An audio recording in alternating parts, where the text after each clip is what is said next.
Hey guys, it's What the Duct here, and today I'm going to show you how to make a pocket wallet. And this is my invention, and it was very much requested. So it basically has two card pockets, which are kind of funky looking, and an elastic strap in the middle for cards or bills or anything like that. And then on the back there is an ID slot, and it closes with Velcro. So yeah, let's get started. To make this wallet, you will need 2 rolls of duct tape, 1 roll of clear tape, pair of scissors, ruler, X-Acto knife, ID plastic, a card, a fake elastic strap, and some Velcro. Start off by cutting 2 pieces of your main color at just a hair under 8 inches long. Then take your second strip of tape and overlap it on your first strip so that it is just a hair under 3 3/4 inches tall. The next step is kind of complicated, but since this is a tutorial for advanced tapers, I'm going to be assuming that you guys can figure this out because it's really difficult to tell you exact measurements.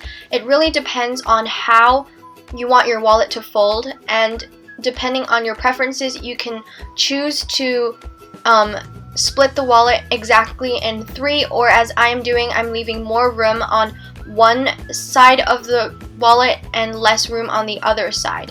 Once you've figured out the middle, you're going to cut 2 slits that are a card pocket's width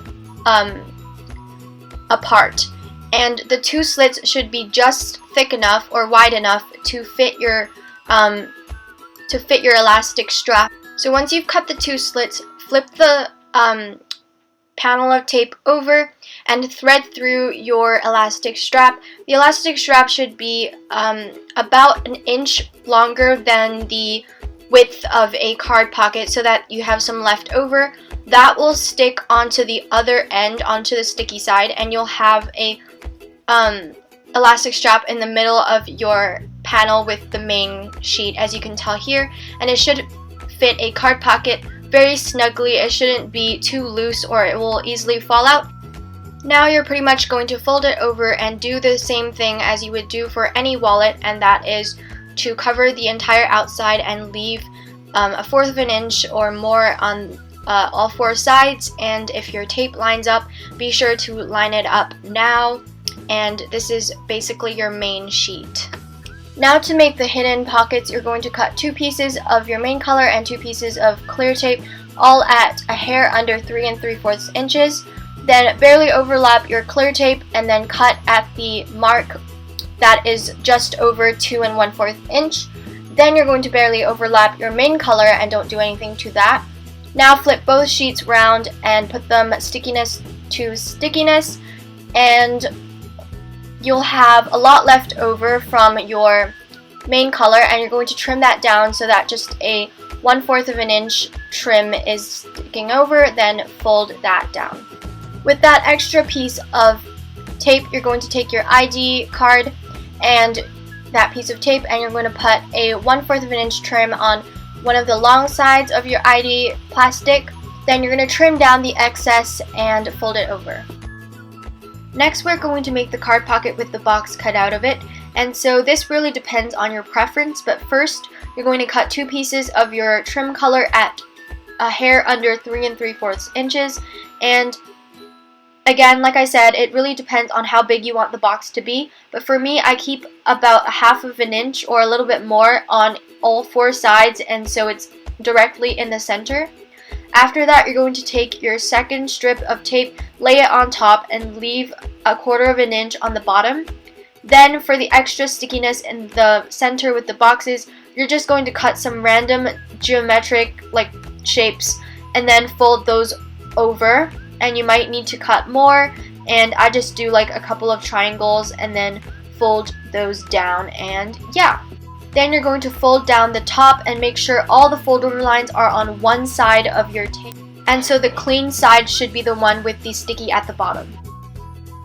Now you're going to cut 2 pieces of clear tape and 2 pieces of your trim color at a hair under 3 3/4 inches. You're going to cut one of your clear tape strips in half, and again for your main color.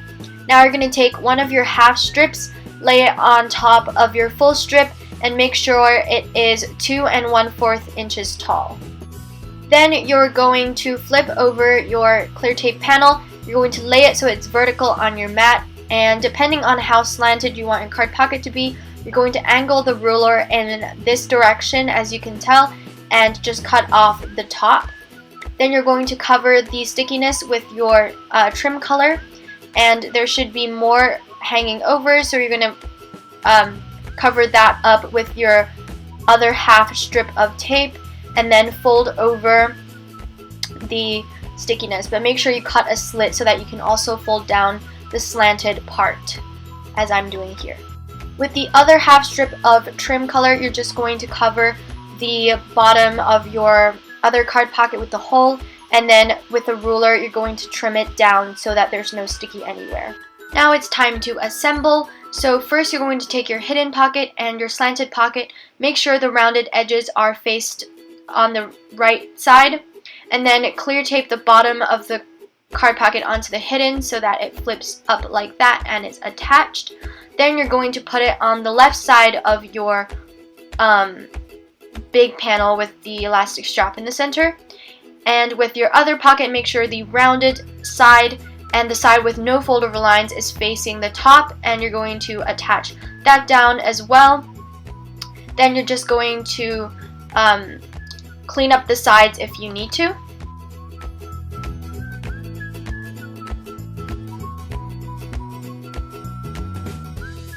And of course you're going to do that to all 4 sides. Make sure they're even all around. Now to attach your ID onto the back of the wallet, basically you're going to need some scrap pieces of tape that are exactly the length of your wallet, so a hair under 3 3/4.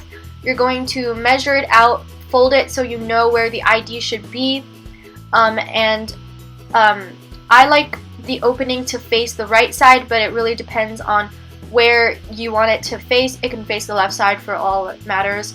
And I just have a few pieces of scrap tape, and now I'm just securing down the sides. And since this is an advanced video, I'm just going to speed it up and you can learn from watching. So yeah. Don't forget to add your Velcro or some kind of closure. For me, I like to put it on the bottom right corner and fold that over, but it really depends on your preferences. But yeah, that's pretty much the end of the video. I hope you guys enjoyed this tutorial, and I hope you learned how to make your very own pocket wallet. If you did, make sure to give this video a thumbs up, and if you end up making your own, make sure to tag me on WhatTheDuct99 on Instagram, and thanks for watching. Bye!